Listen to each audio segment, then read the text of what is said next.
Social media guidelines के खिलाफ Delhi high court पहुंचे व्हाट्सएप पर अब भारत सरकार ने प्रतिक्रिया दी है। भारत सरकार का कहना है कि वो निजता के अधिकार का सम्मान करते हैं और ना ही उनका इसके उल्लंघन को लेकर कोई इरादा है।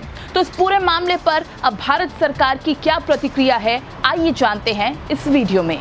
इलेक्ट्रॉनिक्स और आईटी मंत्रालय का ये बयान व्हाट्सएप द्वारा दिल्ली हाई कोर्ट में सरकार के नए डिजिटल नियमों के खिलाफ मुकदमा दायर करने के कुछ घंटों बाद आया था।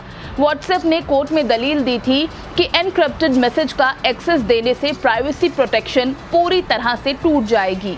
सरकार की नई गाइडलाइन के मुताबिक जरूरत पड़ने पर व्हाट्सएप मैसेज का ओरिजिन बताना होगा, यानी कि उसे ट्रेस करना होगा, जिससे यूजर की प्राइवेसी पर खतरा होगा और ऐसा करने से व्हाट्सएप ने साफ इनकार कर दिया था। इलेक्ट्रॉनिक्स और आईटी मंत्रालय ने कहा कि भारत सरकार का मानना है कि निजता का अधिकार एक मौलिक अधिकार है। सरकार अपने नागरिकों के लिए इसे सुनिश्चित करने के लिए प्रतिबद्ध है। हालांकि स्थापित न्याय सिद्धांतों के मुताबिक निजता का अधिकार समेत कोई भी मौलिक अधिकार पूर्ण नहीं है। सभी मौलिक अधिकार उचित प्रतिबंधों के अधीन हैं। आईटी मंत्री रविशंकर प्रसाद ने कहा कि भारत सरकार सभी नागरिकों के निजता के अधिकार को सुनिश्चित करने के लिए प्रतिबद्ध है, लेकिन इसके साथ साथ कानून और व्यवस्था बनाए रखने और राष्ट्रीय सुरक्षा सुनिश्चित करने के लिए जिम्मेदार भी है। रविशंकर प्रसाद ने कहा कि भारत सरकार द्वारा प्रस्तावित नए डिजिटल नियमों में से कोई भी व्हाट्सएप के सामान्य कामकाज को किसी भी तरह से प्रभावित नहीं करेगा। आम यूजर्स पर इसका कोई प्रभाव नहीं पड़ेगा। व्हाट्सएप का इस पूरे मामले पर कहना है कि मैसेज के ओरिजिन को ट्रेस करना मतलब सभी यूजर्स के मैसेज को ट्रेस करना होगा और ऐसे में डेटाबेस तैयार करना होगा और इसमें यूजर्स की प्राइवेसी को खतरा है।